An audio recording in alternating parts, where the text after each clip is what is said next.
الشيطان الرجيم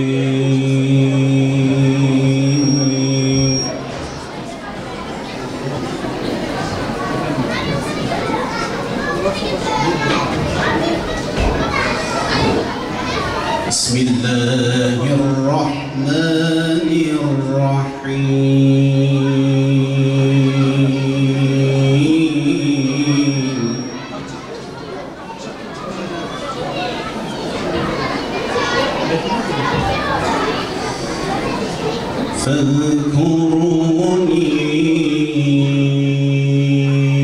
فاذكروني أذكركم واشكروا لي ولا تكفرون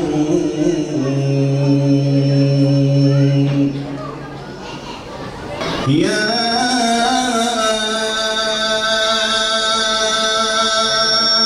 أيها الذين آمنوا استعينوا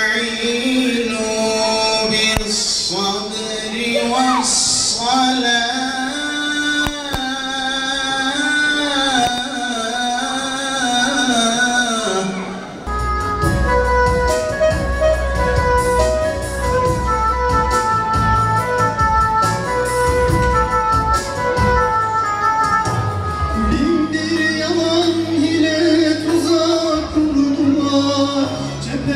Çevre dört bir yanı sardılar.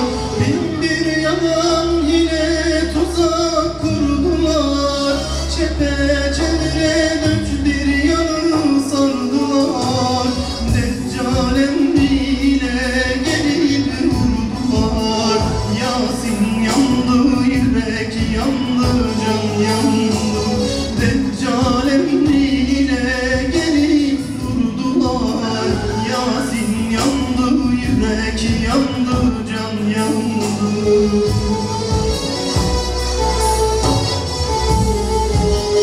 Yasin yandı, yürek yandı, can yandı.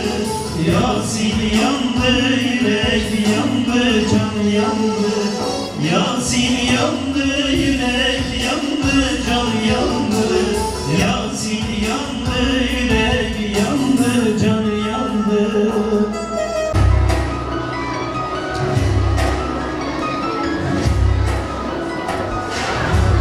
Selam ve ey şehidin kadru kıymet. Selam ve ey şehidin sertiraziyavi ümmeti. Hınbun huvmet ame, hınbun şerefu izzet ame. Vakfuna khoy suru zelal, ardin beji tefkir eşinayı. Gulu susunu nergiz, utiştu zozan, ukuyla vahatavdan. Şehit, dünyaya dair hiçbir beklentisi olmayan, sadece hakka adanmış kişinin adıdır. Şehitler, tevhid mücadelesinin ebedi şahitleridirler.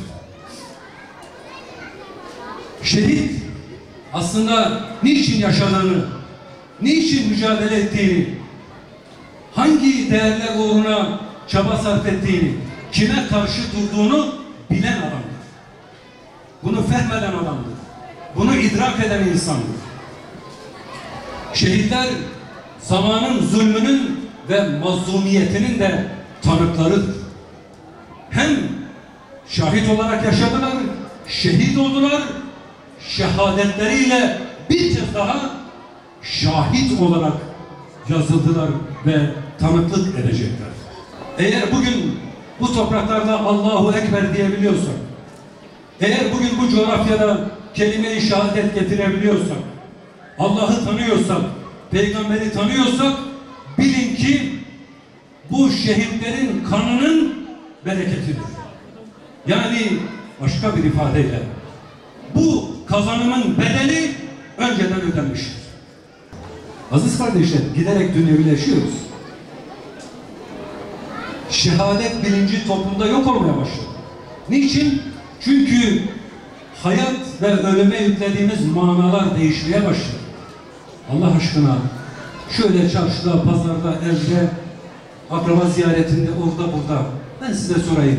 Birinci gündemimiz nedir? Nedir bizim birinci gündemimiz? Duyabiliyorum neler söylediğinizi. Yan yana geliyorsunuz. İlk soru şu. Hocam var mı yatırım falan? Mal, mülk, ev, araba aldınız mı bir şey? Veya işte bu ticaretle ilgili şöyle bir şey yapsak falan filan. Ya tamam, iyi, hoş yani. Ticaret yapmayalım demiyorum. Yanlış anlaşılmaz. Yapalım. Ama ölçümüz şu olmalı. Eğer biz eşyanın kontrolüne gidersek kaybederiz. Eşya bizim kontrolümüzde olursa kazanırız. Onun için bu dünyevileşme musibetine karşı başta kendimi, sonra sizleri, tabirim biraz şey olabilir ama uyarıyorum. Ama önce kendimi. Allah muhafaza, dünya sevgisi bizim ahiretimizi berbat edebilir. Şimdi bu şehadet bilincine bizim ulaşabilmemiz için dikkat etmemiz gerekenleri birkaç maddede özetleyeceğim. Bir, yani bu şahitlik ve şehadet bilincini diri tutmak için evvela dünya ve dünyalıkları Allah'a giden yolda bir araç, bir vasıta olarak görmeliyiz. Asla amaç olmamalı. İkincisi, dünyevileşmeye karşı bizim uyanık olmamız lazım. Her şart ve ortamda haktan ve adaletten asla ayrılmamamız lazım. İslam ve Müslümanların izzet ve şerefini korumak için sürekli uyanık olmalıyız. Gelecek nesillere ve çağlara bu mesajı en iyi şekilde ancak böyle ulaştırabiliriz. Dünyanın neresinde olursa olsun Müslüman kardeşlerimizin dertleriyle, sıkıntılarıyla, problemleriyle dertlenebilmeliyiz. Çünkü şahitlik bunu gerektirir. Şu sözlerle tamamlayayım. Ne bize gerek, mal mülk bizim, yer bizim, gök bizim. Hem dünya hem ahiret ne varsa hepsi bizim. Varı var eden var da bizim. Biri birleriz, ikilik bilmeyiz. Peygamberdir rehberimiz, Hüseyin'dir serdarımız. Biz koyun değiliz, kurda boyun eğmeyiz. Havva anamız bizim, Adem babamız bizim, tüm yeryüzü ülkemiz bizim, Kabe kıblemiz, Aksa sevdamız bizim. İslam dinimiz, hürriyet yolumuz bizim. Dört mevsim gül açar bedenimizde, biz kefen giymeyiz. Ya Zeynep gibi kalırız, ya Hüseyin gibi gideriz. Biz eshabe Uhud gibi biz aşığız şehadete. Kerbela'da Hüseyin'e, Hüseyin'in mehterinden geçenler çok rüzgar gibi. Gaybu zincire zulme, küfrü nifakı levme, hakim ve iman o ilme ve imana ve şehadet.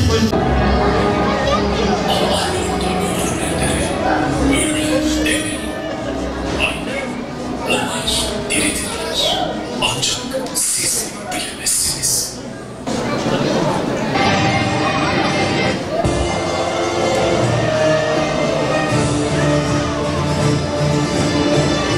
İşte Hama'da, Susa'da, Halepçe'de, Filistin'de, Suriye'de, Mısır'da, Cezayir'de, Muru'da, Keşmir'de, Arakan, Mali'de, Somali'de Rabbimiz Allah'tır diyenlerin dökülen kanları.